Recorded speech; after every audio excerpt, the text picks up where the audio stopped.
நைட்டே சிக்கன் மோமோஸ்க்கு மைதா மாவு பிசைஞ்சு சிக்கனை வந்து சாப்பரில் போட்டு பச்சை மிளகா, பூண்டு, உப்பு, பெப்பர் எல்லாம் போட்டு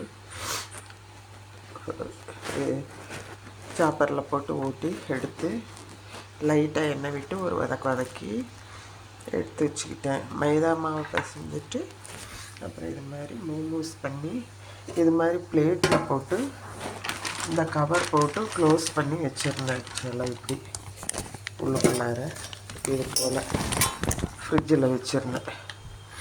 மோமோஸ் மேலே போட்டு வச்சுருந்தேன். இது மாதிரி வச்சுட்டு லைட்டாக எண்ணெய் அப்ளை பண்ணியிருந்தேன் மேலால்.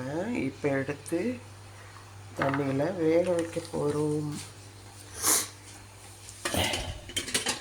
இது வந்து உங்களுக்கு இந்த மாதிரி முதல்ல செஞ்சு வச்சுட்டா நைட்டு ரொம்ப ரொம்ப ஈஸியாக இருக்கும். 10 மோமோஸ்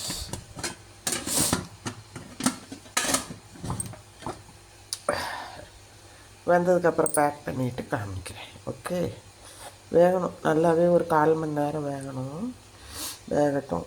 லைட்டாக மேலே எண்ணெயை அப்ளை பண்ணி கொஞ்சம் பவுட்ரு டஸ்ட் பண்ணியிருந்தேன், மைதா பவுட்ரு. அதனால் உங்களுக்கு வந்துட்டு